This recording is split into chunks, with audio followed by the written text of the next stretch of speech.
بسم اللہ الرحمن الرحیم۔ نمک کا صدقہ ماہ سفر میں اس طرح کر دو، کچھ دنوں میں دولت مند ہو جاؤ گے۔ ناظرین، صدقہ اسلام کی روح ہے۔ یہ محض مالی ادائیگی کا نام نہیں بلکہ دلوں کو پاک کرنے، رزق کو بڑھانے، بیماریوں کو دور کرنے اور بلاؤں کو ٹالنے کا ایک ایسا مؤثر ذریعہ ہے جو اللہ تعالیٰ کے بے شمار انعامات کو انسان کی طرف متوجہ کرتا ہے۔ صدقے کے ذریعے نہ صرف دنیاوی مصائب ختم ہوتی ہیں بلکہ انسان آخرت میں بھی اللہ کے خاص فضل کا مستحق ٹھہرتا ہے۔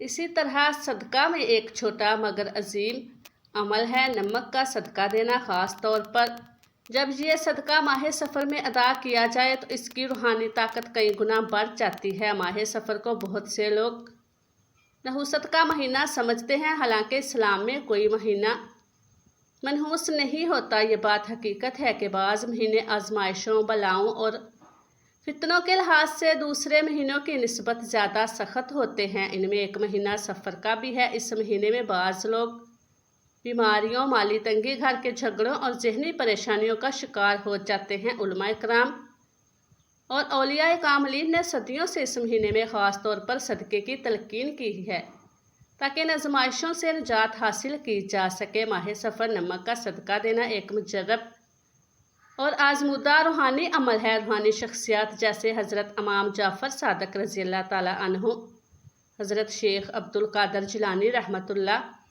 علیہ اور دیگر اولیاء کرام سے بھی یہ منقول ہے کہ ماہ سفر میں ہلکی سی آزمائش کو بڑی مصیبت میں تبدیل ہونے سے بچانے کے لیے صدقہ سب سے بڑا ہتھیار ہے، اور اگر نمک جیسی خالص، سادہ اور عاجزانہ چیز سے صدقہ دیا جائے تو اس کی قبولیت میں دیر نہیں لگتی۔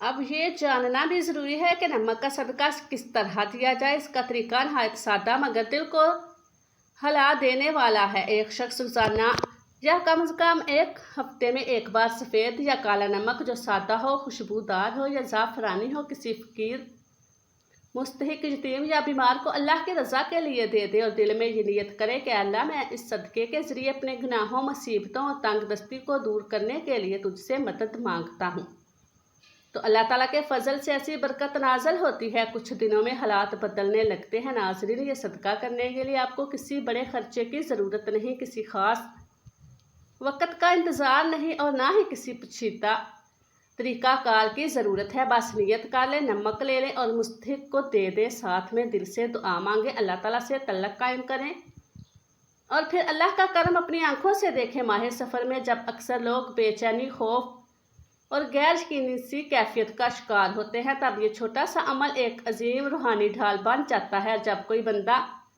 اخلاص سے اللہ کے راستے میں کچھ دیتا ہے، چاہے وہ معمولی ہو، اللہ اسے کئی گنا زیادہ عطا کرتا ہے۔ سورہ بقرہ میں اللہ تعالیٰ فرماتا ہے، ترجمہ: جو لوگ اللہ کی راہ میں اپنا مال خرچ کرتے ہیں، ان کی مثال اس دانے کی سی ہے جس سے 7 بالیاں نکلے اور ہر بالی میں 100 دانے ہوں۔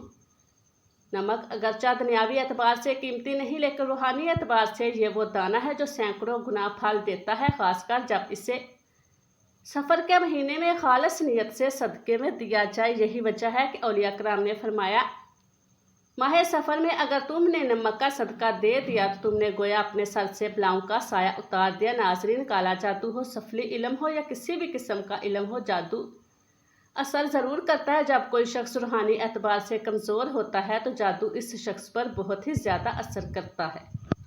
اس طرح حسد اور جلن کے مارے رشتہ دار بندش کروا دیتے ہیں۔ بندش کا عمل کروانا اتنا آسان ہے کہ آپ اندازہ نہیں لگا سکتے۔ ویسے تو بندش کا عمل کئی طریقوں سے کیا جا سکتا ہے، لیکن بندش کرنے کا ایک طریقہ یہ بھی ہے کہ ایک تالا لیا جاتا ہے، اس تالے پر اس شخص کا نام لکھا جاتا ہے جس پر بندش کروانی ہوتی ہے، اور ایک لفظ کو 7 بار پڑھا جاتا ہے۔ وہ لفظ کیا ہے میں آپ کو نہیں بتاؤں گی کیونکہ اکثر لوگ اس کا غلط استعمال کر سکتے ہیں۔ جیسے ہی 7 بار وہ لفظ اس تالے پر پڑا جاتا ہے، تالے کو بند کر دیا جاتا ہے اور اس تالے کو یا تو کنویں یا پھر ندی میں پھینک دیا جاتا ہے، اور جب تک یہ تالا کنواں یا ندی میں موجود رہتا ہے اور کھول کر اس تالے کو پھینکا نہیں جاتا، ندی اور کنویں سے بندش ہوتی رہتی ہے۔ پھر اگر بندش کاروبار پر کروا دی گئی ہے تو کاروبار نہیں چلے گا، رشتے پر بندش کروا دی گئی ہے تو رشتہ نہیں ہوگا۔